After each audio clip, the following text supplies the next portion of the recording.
இன்னைக்கு timeline open பண்ணால் ரெண்டு ட்ரெண்டு தான். ஒன்று, சிஎம் விஜய் ஏன் இன்னும் பேசலை. இன்னொரு சைடு மூவி ரிலீஸ்டா செலிப்ரேஷன் ஃபர்ஸ்ட்டுன்னு FDFS status, reels, edits, whistles. நம்ம கண்ட்ரியில் ஒரு ட்ரெண்ட் வந்தால் ப்ராப்ளம் விட ரியாக்ஷனுக்கு தான் அதிக ரீச். ஆனால் நான் பேச போகிறது சிஎம் விஜய் பற்றியும் இல்லை, நீட் பற்றியும் மட்டும் இல்லை. நான் பேச போகிறது நம்மள மாதிரி லேக்ஸ் ஆஃப் கிராஜுவேட்ஸ் பற்றி. பிபிஏ, பிகாம், பிஎஸ்சி, எம்பிஏ டிகிரியும் முடிச்சிட்டோம், ஃபீஸ் கட்டிட்டோம், எக்ஸாம் எழுதிட்டோம், ஏன் சர்டிஃபிகேட் கூட வாங்கிட்டோம். அப்புறம் என்ன எக்ஸ்பீரியன்ஸ் இருக்கா? 2 years எக்ஸ்பீரியன்ஸ் வேணும், மந்த்லி 12K சேலரி,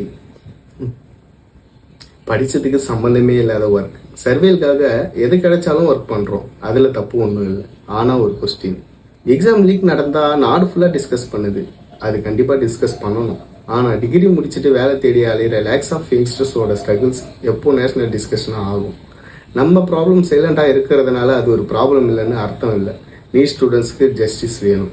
அதே மாதிரி கிராஜுவேட்ஸ்க்கு quality jobs, fair opportunities, skill based hiring and decent சேலரியும் வேணும்.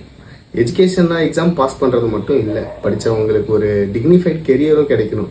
இது யாருக்கும் அகெயின்ஸ்டும் இல்லை, இது ஒரு கம்பேரிசனும் இல்லை, ஒரே ஒரு ரெக்வெஸ்ட் தான். ஸ்டூடெண்ட்ஸோட ஃபியூச்சர் பற்றி பேசும்போது நீட் ஸ்டூடெண்ட்ஸையும் மறக்காதீங்க, டிகிரி முடிச்சுட்டு இன்னும் டைரக்ஷன் தேடுற ஸ்டூடெண்ட்ஸையும் மறந்துடாதீங்க. Because every students deserve your future, not just a certificate.